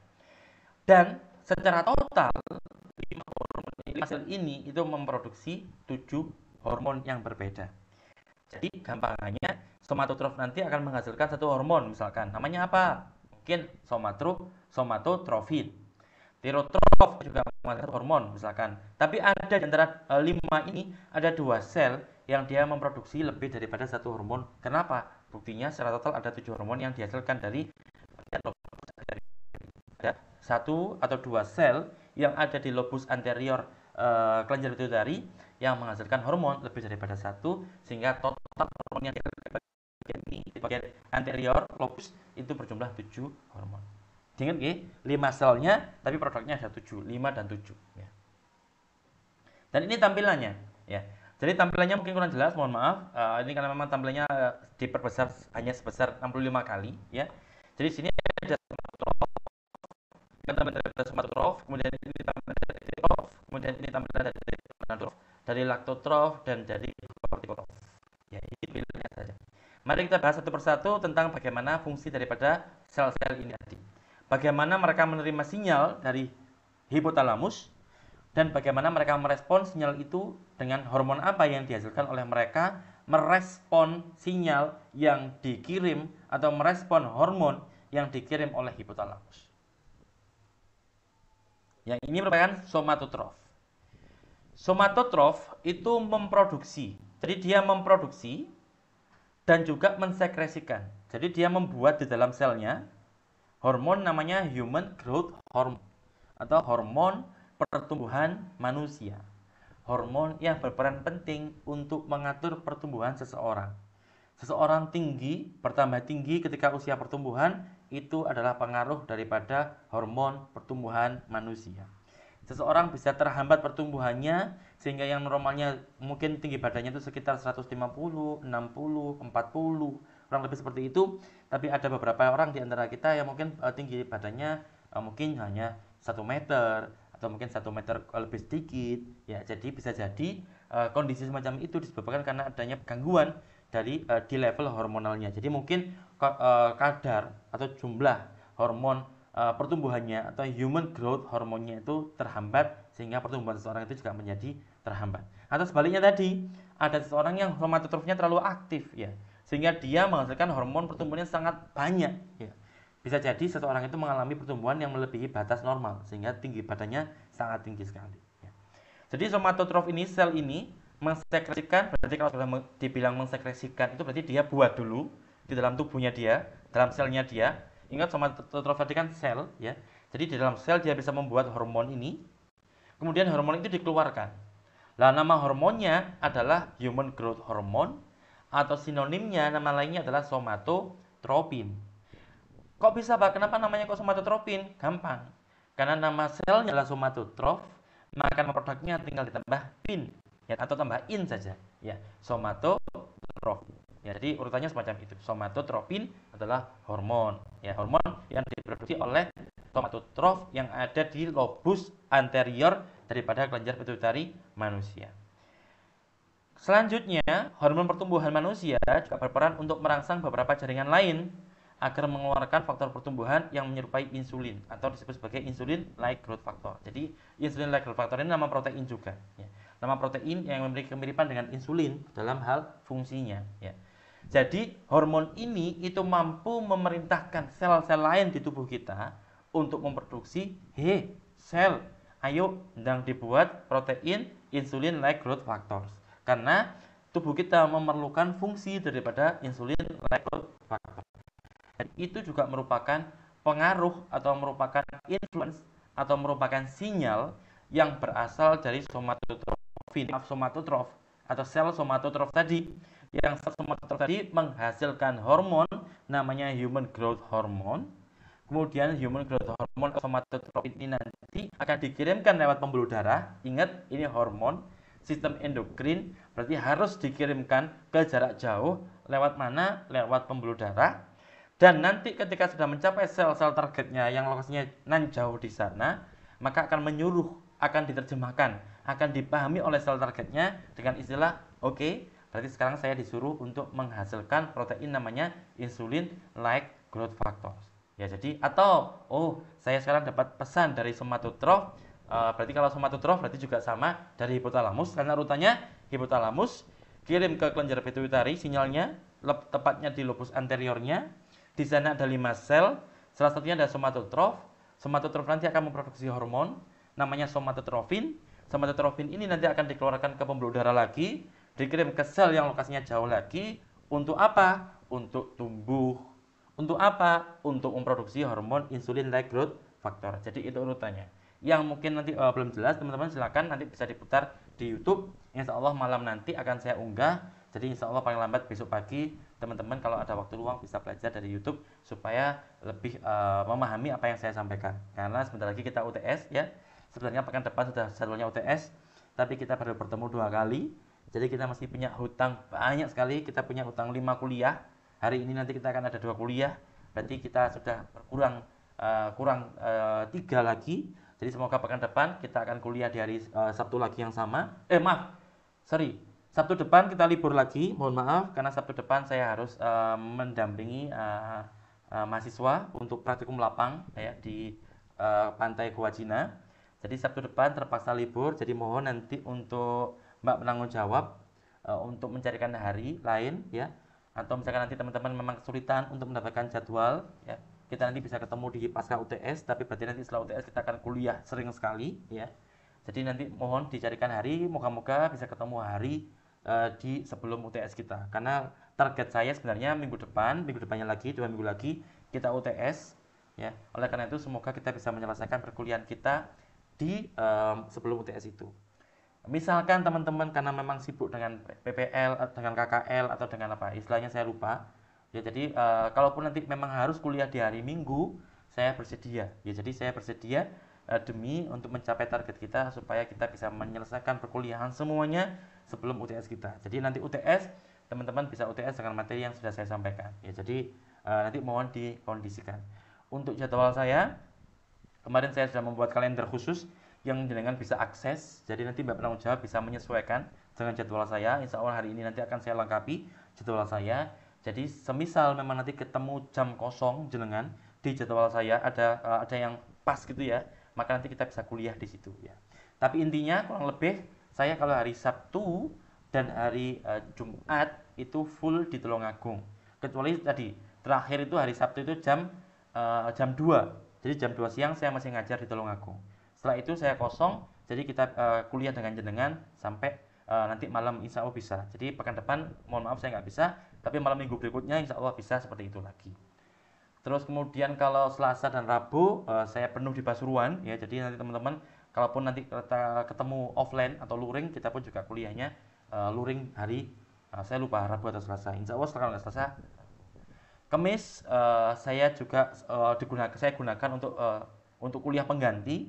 Bila mana kita ada kuliah-kuliah yang tadi regulernya Selasa, Rabu, Jumat, Sabtu saya berhalangan hadir, maka biasanya akan saya ganti ke hari Senin atau ke hari Kamis ya. Jadi seperti itu.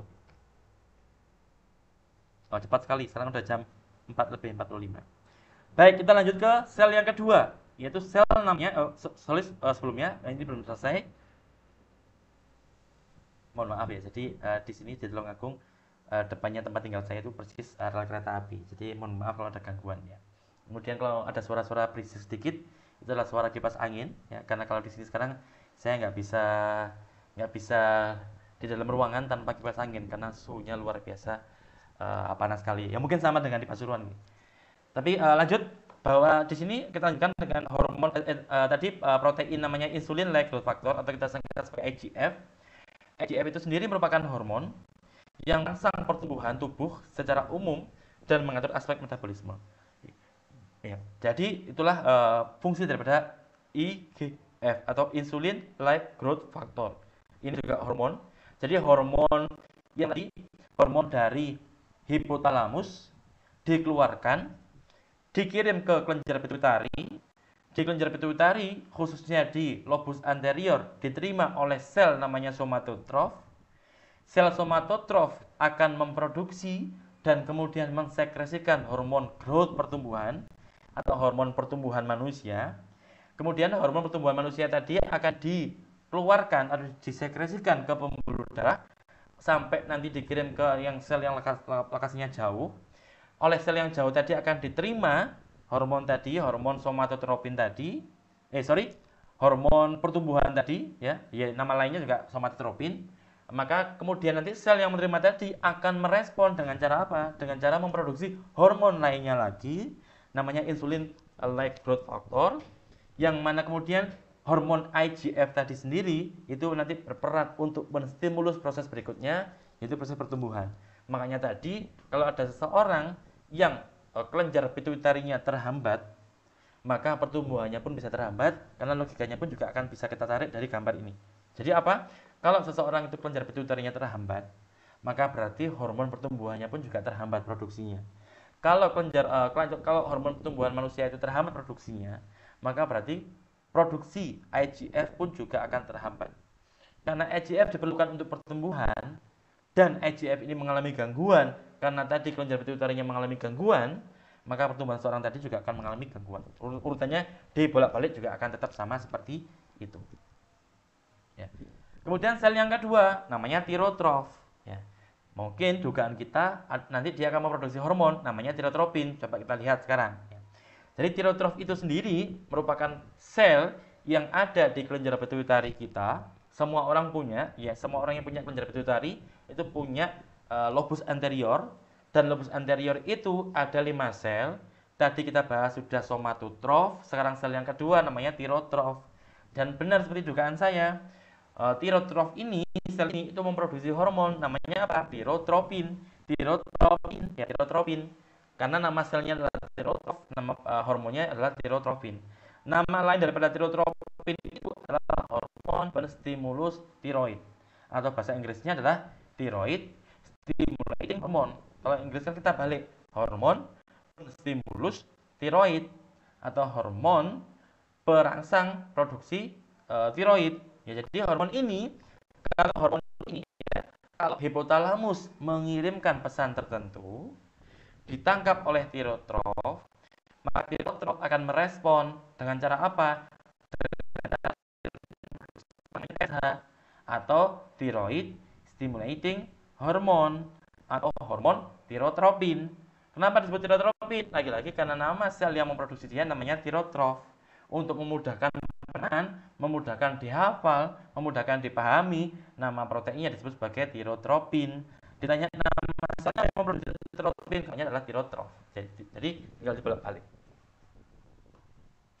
Lah, hormon TSH itu sendiri ya, karena namanya thyroid stimulating hormone, maka hormon TSH ini berperan untuk mengatur atau berperan sebagai sinyal atau berperan sebagai pesan untuk disampaikan ke kelenjar tiroid. Jadi urutannya hipotalamus membuat hormon. Hormon tadi kemudian dikeluarkan ke pembuluh darah tadi yang yang kapiler tadi. Kapiler nanti masuk ke vena, masuk ke kapiler lagi di kelenjar pituitari akan sampai kepada sel namanya tirotrof. Kemudian sel tirotrof tadi karena dia bisa menangkap hormon yang dikeluarkan oleh hipotalamus tadi dan kemudian dia akan menerjemahkan pesan itu tadi pesan apa. Kemudian dia akan merespon dengan cara apa? Dengan cara memproduksi hormon namanya TSH atau thyroid stimulating hormone. Dan kelanjutannya setelah sel ini memproduksi hormon TSH, hormon ini tadi juga akan dikeluarkan ke pembuluh darah lagi, dialirkan lewat pembuluh darah lagi untuk sampai ke tujuannya.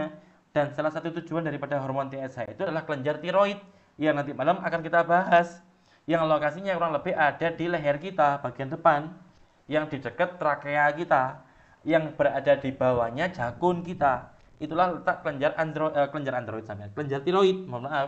Kelenjar tiroid inilah yang nanti akan menerima sinyal berupa hormon TSH yang diproduksi oleh tirotrof. Ya. Jadi kelenjar tiroid pun juga sama, dia akan respon dengan cara menghasilkan hormon lainnya. Jadi di tubuh kita itu ada mekanisme sambung pesan dari atas turun ke bawah, lanjut ke bawahnya lagi, terus dan seterusnya.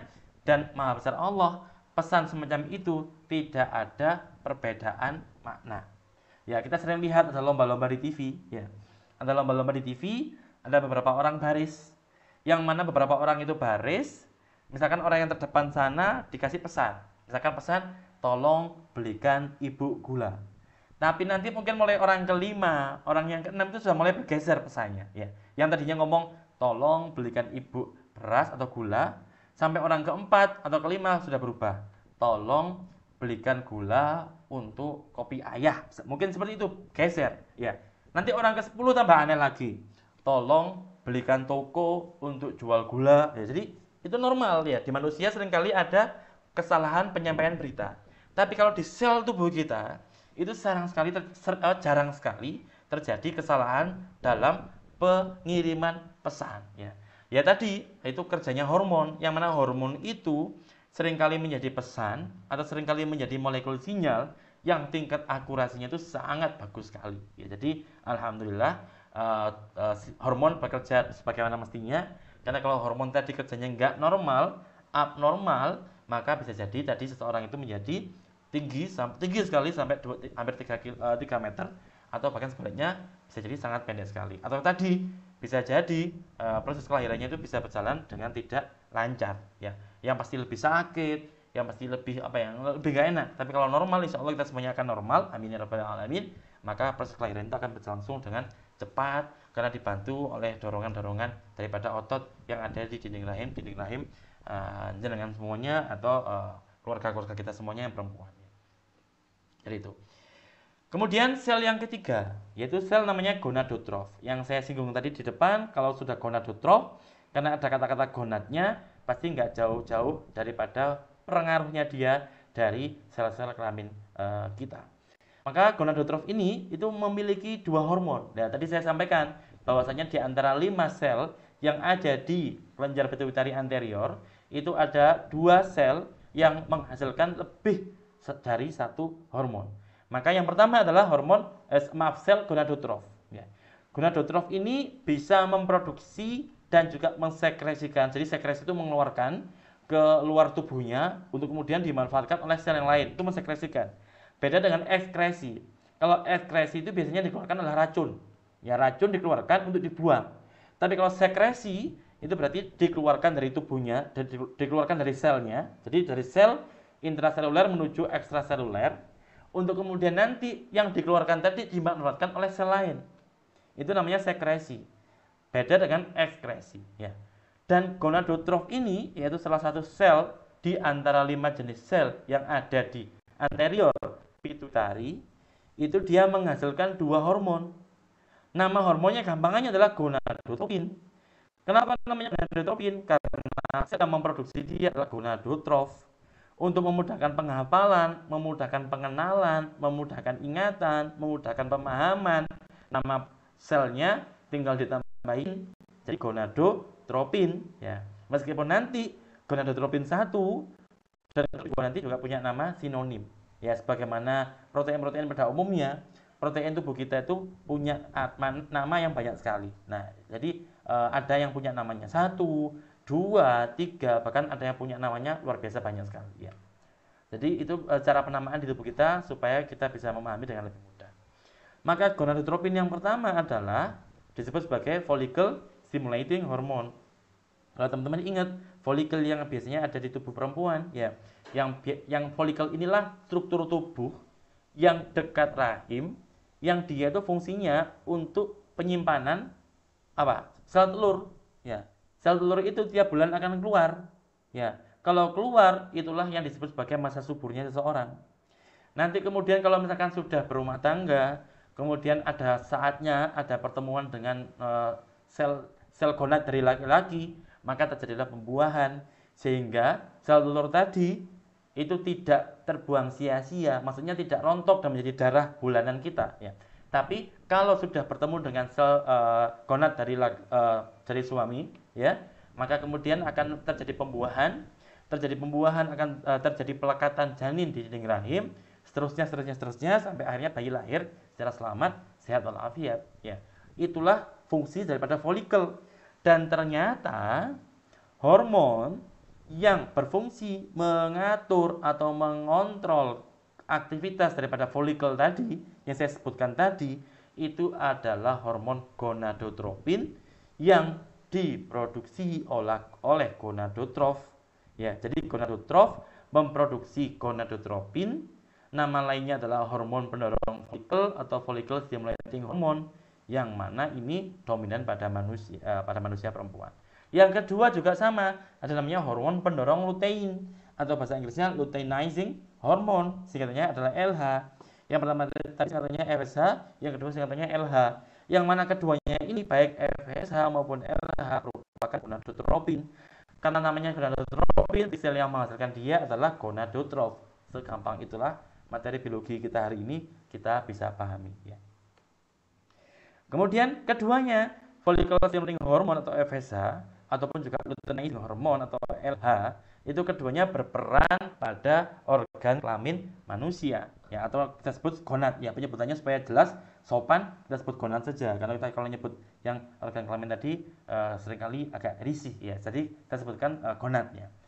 Jadi FSH dan LH ini keduanya berperan pada gonad manusia. Hal yang sama juga terjadi pada hewan-hewan tingkat tinggi yang lain, misalkan mungkin di kuda, di onta dan lain sebagainya ya. Kemudian apa fungsinya sih? Apa sih peranan daripada FSH dan LH ini untuk gonadnya manusia? Maka FSH dan SH ini itu menstimulus sekresi estrogen. Kita tahu estrogen yang sangat penting sekali pada perempuan. Pada laki-laki juga ada, bedanya pada laki-laki itu sedikit, perempuan sangat dominan ya. Maka FSH dan LH ini menstimulus produksi dan sekresi estrogen dan juga hormon progesteron, yang mana hal ini berkaitan dengan pematangan oosit atau sel telur di ovarium. Nah, sehingga kalau sel telurnya itu sudah matang, kemudian akan dikeluarkan, nanti kemudian akan bertemu dengan sel gonad daripada suami, terjadi pembuahan yang mungkin salah satu lokasi pembuahan yang seringkali disebutkan itu di daerah namanya tuba falopii ya. Itu nanti akan terjadi pembuahan yang itulah yang nanti akan berakhir dengan lahirnya seseorang bayi, atau mungkin 2 orang kalau kembar, mungkin 3 orang, 4 orang, 5 orang, 6 orang bayi yang lahir secara selamat. Itu semuanya tidak lepas daripada pengaruh hormon FSH dan LH, yang mana keduanya merupakan gonadotropin ya. Keduanya sama-sama gonadotropin atau kita sebut sebagai gonadotropin 1 dan atau gampangannya adalah FSH dan LH. Dua-duanya itu karena merupakan gonadotropin diproduksi oleh gonadotrof. Gonadotrof adalah sel yang lokasinya ada di anterior pituitari, di lobus anterior. Tadi kita ingat penjara pituitari kita ada dua bagian. Yang bagian depan namanya lobus anterior, bagian yang belakang adalah lobus posterior. Jadi itulah urutan daripada hormon-hormon yang dihasilkan oleh penjara pituitari. Ya. Sel yang keempat namanya adalah laktotrof. Laktotrof sudah kelihatan dari namanya lakto. Lakto itu berarti kan tidak jauh-jauh dari susu, produksi susu ya. Jadi laktotrof ini coba kita lihat apa fungsinya. Laktotrof itu fungsinya adalah untuk berperan sebagai pesan atau berperan sebagai sinyal. Laktotrof itu selnya. Ya, jadi laktotrof itu sel ini berperan untuk memproduksi dan kemudian nanti mensekresikan hormon prolaktin. Ya, hormon prolaktin ini hormon yang sangat terkenal sekali. Prolaktin atau singkatnya PRL, yang mana hormon ini itu berperan penting dalam proses inisiasi. Jadi permulaan, ya, memulai proses produksi air susu pada ibu-ibu yang hamil, ya, ibu-ibu yang melahirkan, supaya bisa memberikan air susunya kepada si anak, ya. Kita ingat, saya lupa apakah sudah saya bahas di kelas ini, bahwasanya ASI-nya ibu itu tidak semata-mata berperan sebagai bahan makanan saja dan minuman, tapi air susunya ibu itu juga sebagai media untuk transfer imun atau transfer pertahanan tubuh. Karena ternyata di dalam ASI-nya ibu itu juga tersimpan atau terkandung molekul-molekul antibodi yang bisa melindungi bayi dari serangan-serangan mikroba yang berbahaya. Selama tahapan awal, bayi itu belum bisa membuat sendiri sel imun, belum bisa membuat sendiri antibodi, karena dia masih baru lahir ya. Sehingga butuh sokongan, butuh support, butuh transferan dari ibu. Dan ibu mentransfer molekul-molekul tadi dari atau melalui air susu ibu. Ya. Meskipun air susu ibu itu tidak wajib dari ibu kandung, ya, karena yang penting itu adalah ASI, baik dari ibu kandung maupun dari ibu susuan. Karena kalau di Islam kan lumrah, ya, bahkan diriwayatkan sunnah mencari ibu susuan, karena dulu Nabi Muhammad seperti itu. Ya. Bahkan kalau di bahasan fikih, ya, hukum daripada memberikan ASI itu bukan di ibu kandung. Ya. Jadi hukum yang wajib untuk mencarikan ASI bagi anak adalah ayah.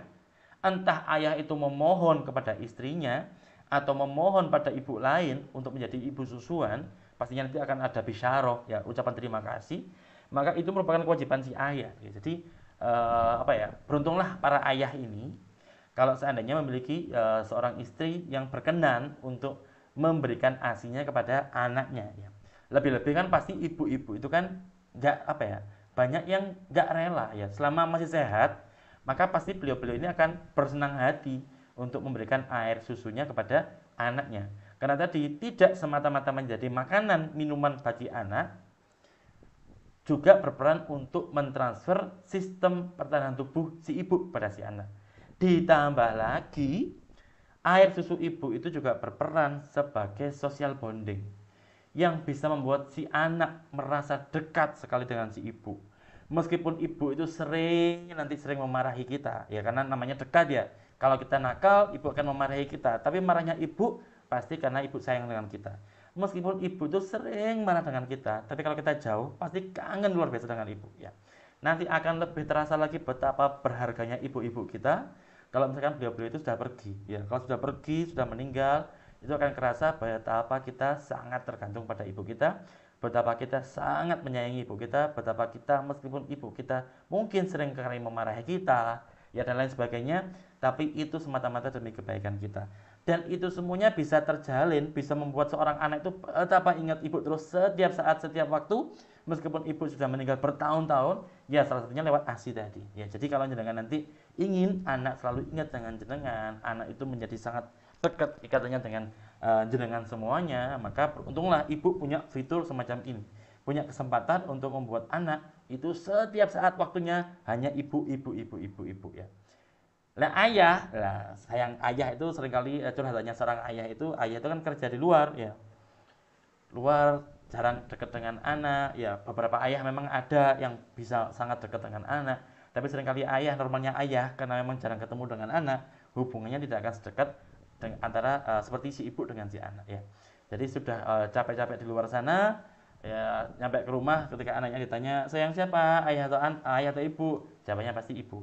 Dan itu juga yang ditunjukkan oleh apa? Oleh hadis ya, yang mengatakan bahwa siapa orang yang wajib dihormati pertama kali di dunia ini, maka ummuk, ibu. Siapa lagi? Ibu.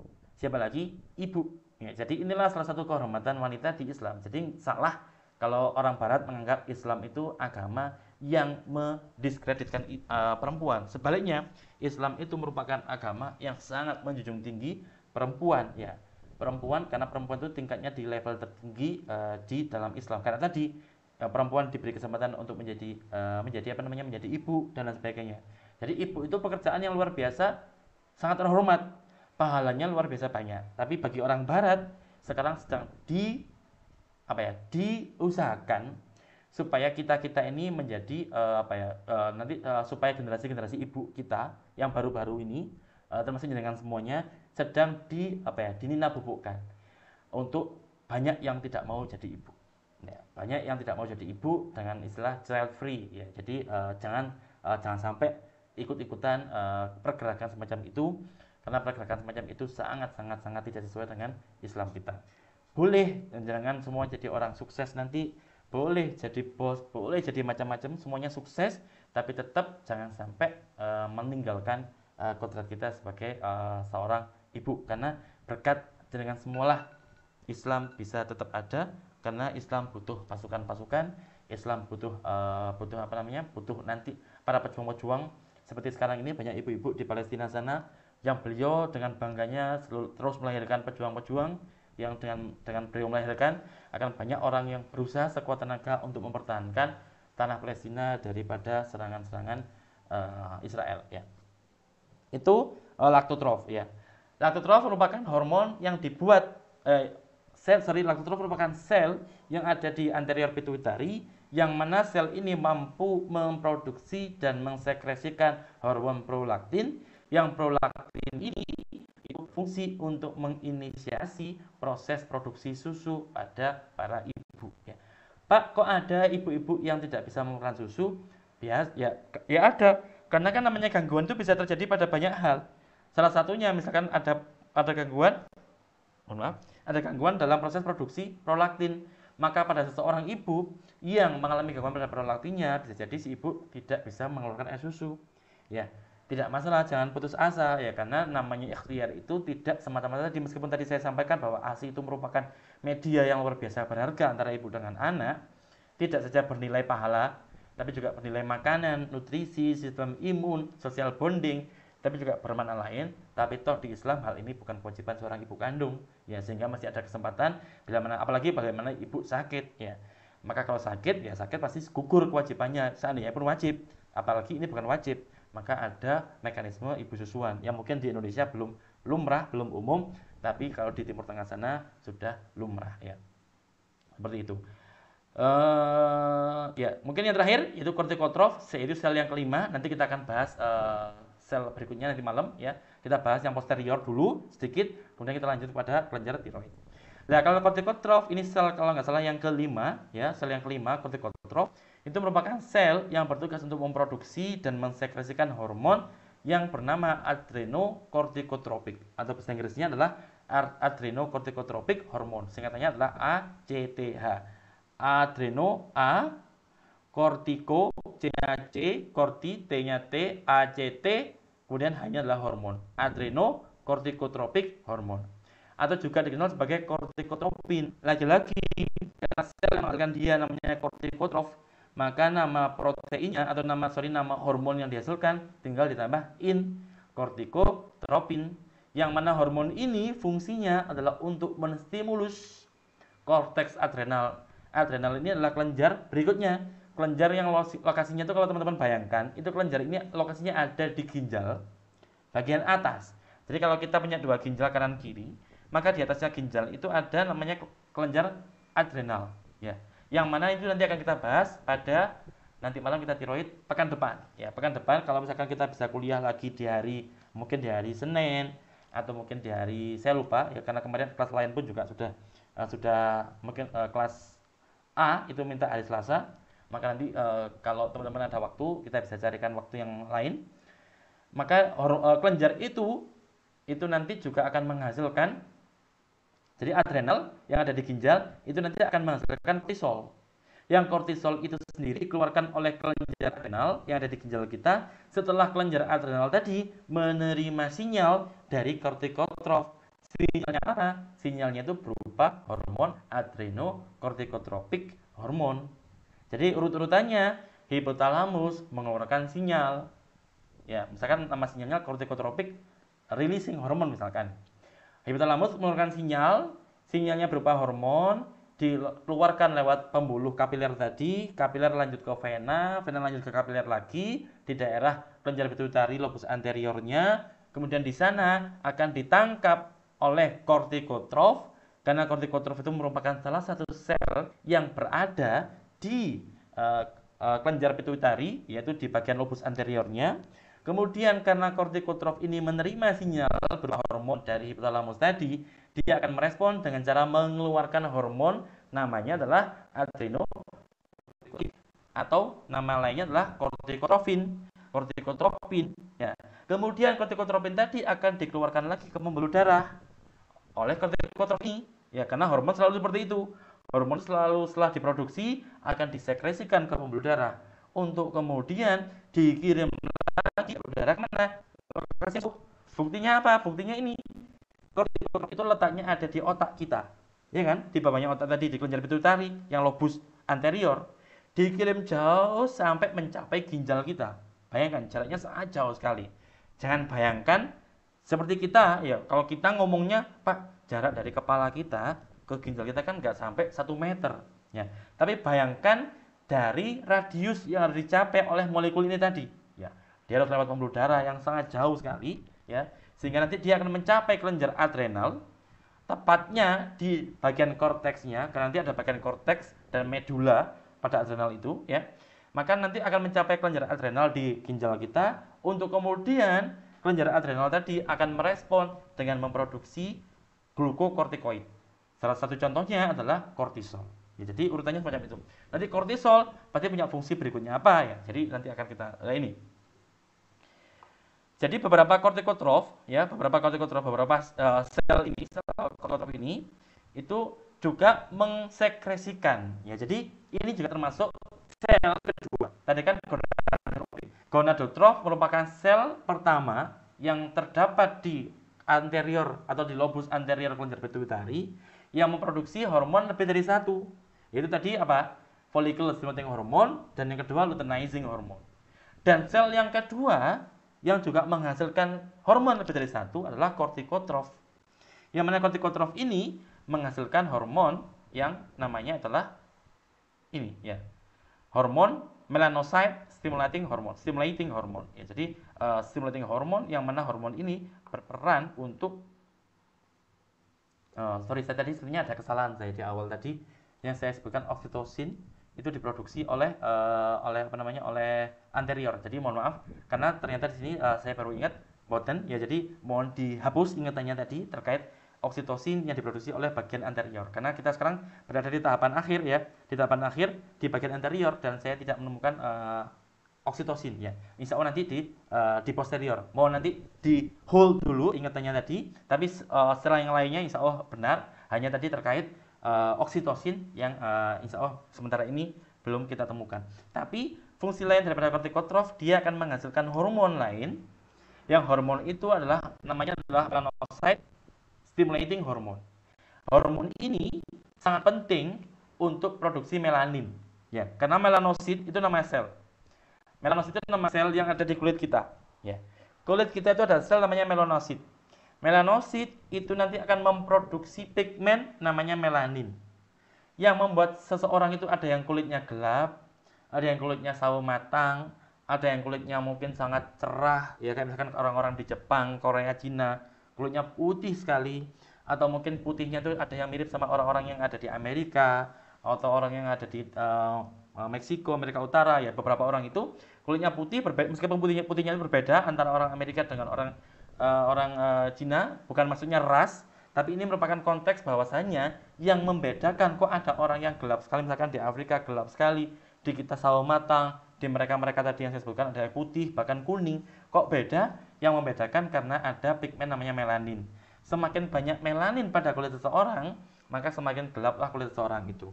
Lupa kenapa Pak orang-orang di Afrika dan kita di Indonesia ini kulitnya kok coklat atau gelap?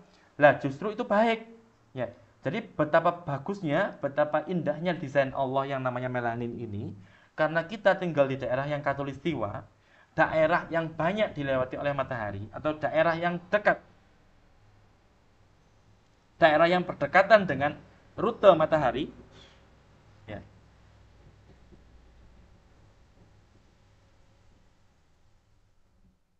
Daerah yang menjadi rute matahari, sehingga kita itu relatif lebih aman dari potensi terkena kanker kulit bila mana kulit kita itu gelap.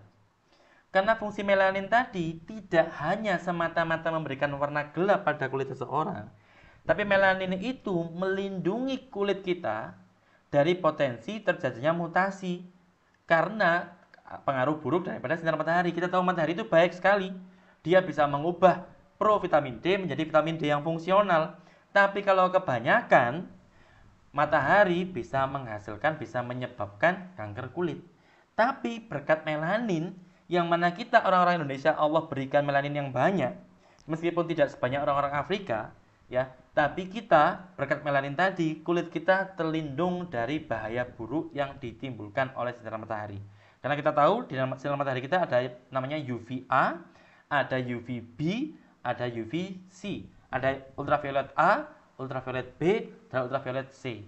Ultraviolet B inilah yang berpotensi merusak DNA manusia. Kalau nggak ada melanin, seseorang itu akan mudah terkena penyakit ini, terkena mutasi DNA, yang sehingga bisa berujung pada kanker. Tapi beruntung, Allah melengkapi kita dengan melanin yang cukup bagi kita. Jadi memang warna kita ini warna yang paling ideal bagi orang-orang yang tinggalnya di daerah khatulistiwa. Lupa, kok ada sih Pak orang Indonesia yang putih? Ya, itu namanya pengecualian. Ya, karena Allah sudah berkehendak, ya maka bagi orang itu warna kulit semacam itu bisa jadi yang terbaik. Karena kita nggak tahu secara detail apa hikmah yang bisa ditarik dari seseorang itu. Intinya, Rabbana ma khalaqta hadza batila. Kalau Allah sudah membuat, nggak akan ada yang sia-sia. Insya Allah semuanya ada hikmahnya. Tinggal kita mencari tahu apakah hikmahnya itu ada atau tidak. Seringkali kita menyukai apa yang tidak ada. Seringkali kita menyukai apa yang kita sukai, padahal bagi Allah itu justru yang tidak baik. Ya, oleh karena itu kita semoga selalu dibimbing oleh Allah supaya kita bisa menyukai apa yang memang sudah Allah gariskan kepada kita. Amin ya rabbal alamin. Ya. Itu melanosit. Nama sel di kulit yang dia memproduksi melanin, yang nanti melanin itu berfungsi untuk memberikan kita warna kulit.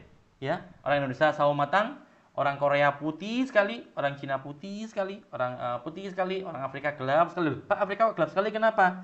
Lah itu juga termasuk yang paling bagus. Ya, justru bagi mereka warna kulit yang gelap itu karena memang daerah Afrika itu panas sekali, yang berarti exposure atau sinar mataharinya sangat banyak sekali. Warna kulit semacam itu warna kulit yang paling ideal bagi mereka untuk bisa bertahan hidup tanpa bahaya terkena kanker kulit. Lupa, kok ada orang Afrika yang terkena kanker kulit? Lagi-lagi kita berbicara tentang masyarakat yang sangat luar biasa banyak. Kalau ada 1, 2, 3, 4 orang yang mengalami kanker kulit, yaitu namanya anomali, ya pengecualian. Nggak mungkin 100% semuanya sehat, boten. Selalu ada yang sakit. Dan yang sakit-sakit inilah menjadi peluang bagi kita para ilmuwan untuk mempelajari mengapa ini bisa terjadi. Jadi itulah peluang. Tapi secara umum sudah lumrah kita tahu bahwa orang Indonesia itu sawo matang karena kita tinggal di daerah khatulistiwa. Ya. Jadi itu merupakan pembahasan kita yang tentang kelenjar pituitari, yaitu lobus anterior. Nanti kita akan bahas tentang lobus posterior sebentar. Untuk kemudian kita akan lanjutkan lagi dengan kelenjar tiroidnya. Ya. Atau mungkin nanti langsung kelenjar tiroid karena nanti kemudian kita akan bahas kelenjar posterior, posterior pituitari bila mana kita punya waktu lebih. Ya, baik. Karena waktu kita sudah molor, mohon maaf karena molornya. Jadi mari kita tutup. Semoga apa yang kita pelajari hari ini bisa bermanfaat di dunia wa dunya wal akhirah. Amin ya rabbal alamin. Kita tutup dengan membaca doa. Semoga apa yang kita pelajari senantiasa bermanfaat di dunia wa dunya wal akhirah. Bismillahirrahmanirrahim.